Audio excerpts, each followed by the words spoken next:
फौजदारी होईल.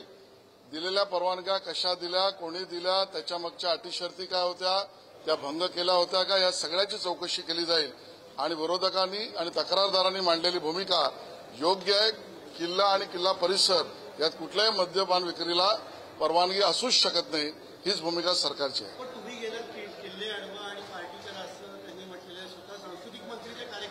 मी कार्यक्रमाला गेलो, तो माझा मतदारसंघ आहे आणि त्या ठिकाणी असलेल्या कार्यक्रमामध्ये पर्यटन विभागाचा कार्यक्रम तो असल्यामुळे तिथे जाणं यात काही गैर नाही. याचा अर्थ कुठल्याही परवानग्या भंग करायला आणि मद्यपान विक्रीला कुठलीही परवानगी द्या आणि दिल्यावर जा अशी कुठलीही भूमिका सरकारची आणि माझी नाही. असं मी काय पाहिलं नाही.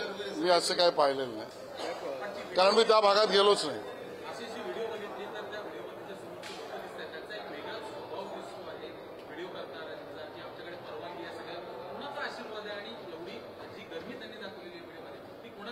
ज्याने कोणी गरमी दाखवली आहे ते चुकच आहे, त्याच्यावरही कारवाई झाली पाहिजे. आणि ज्या पद्धतीने परवानग्यांचा दुरुपयोग केला आहे त्याच्यावर कारवाईचे संदेश आणि निर्देश त्या ठिकाणी दिलेले आहेत. या सगळ्या विषयात गंभीर चौकशी होईल. तक्रारदारांच्या भूमिकेवर डायरेक्ट कारवाईचे आदेश आपण दिलेले आहेत.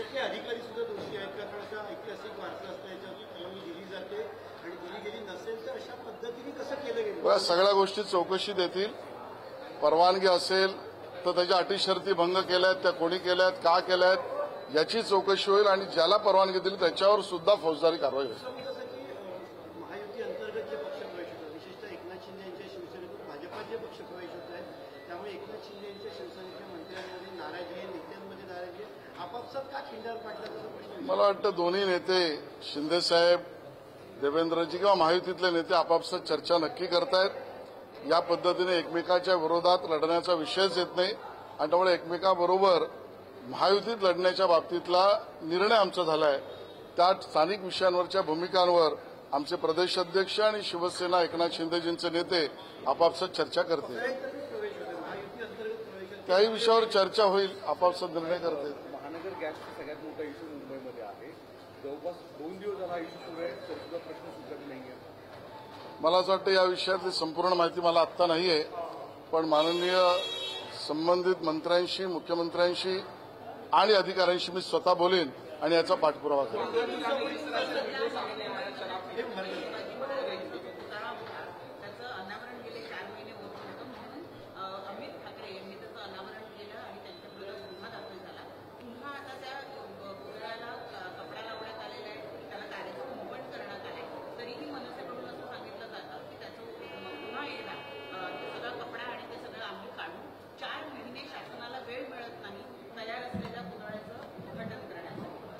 मला वाटतं या संबंधातली संपूर्ण माहिती संबंधित मंत्रालय देईल, पण छत्रपती शिवाजी महाराजांचा पुतळा आणि त्याबद्दलचं पूर्ण काम झाल्यानंतर उद्घाटन हे तातडीनेच झालं पाहिजे ही आमची भूमिका आहे.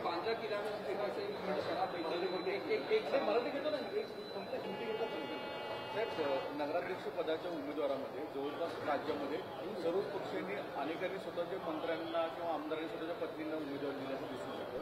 मुळात भाजपसारखा पक्ष कायम परंपरा किंवा घराणेशाहीला विरोध करतो. मग अशा ठिकाणी इतक्या मोठ्या प्रमाणामध्ये तिकीट देण्याचं कारण काय आहे? मला असं वाटतं की या संबंधित विषयामध्ये स्थानिक स्तरावर आणि महाराष्ट्राचे प्रदेश अध्यक्ष आणि समितीशी चर्चा करून उमेदवारीचे निर्णय होतात. त्या उमेदवारांच्या झालेल्या निर्णयामध्ये सर्व कार्यकर्त्यांचं सर्वानुमत किंवा बहुतांश मत विचारात घेऊन निर्णय केले जातात. तशी उमेदवारी दिली आहे अशी त्या ठिकाणी माझी माहिती है. बांद्रा किला का जो जिसला से वीडियो आया सामने शराब पीते परमिशन दी गई कि क्या है? बांद्रा किला या उसके परिसर में जो घटना घटी है वो दुर्भाग्यपूर्ण, गलत और असमर्थनीय है. उस पर इंक्वायरी का आदेश माननीय मुख्यमंत्री जी ने दिया. मैंने स्वयं इसके ऊपर इंक्वायरी करने के आदेश भी जारी किए हैं. वो कार्यक्रम स्थानिक बांद्रा के कुछ लोगों ने और पर्यटन विभाग ने उसको सम्मति दी थी.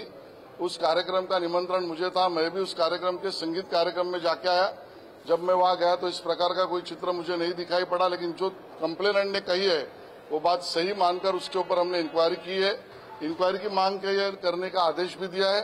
इस इंक्वायरी में परमिशन दी थी क्या, परमिशन मद्य बिक्री को दी थी क्या, वो दी थी तो उसका वायोलेशन हुआ है क्या, और आयोजक के ऊपर क्रिमिनल ऑफेंस भी बनता है तो करना चाहिए। इस प्रकार के आदेश हमने दिए हैं।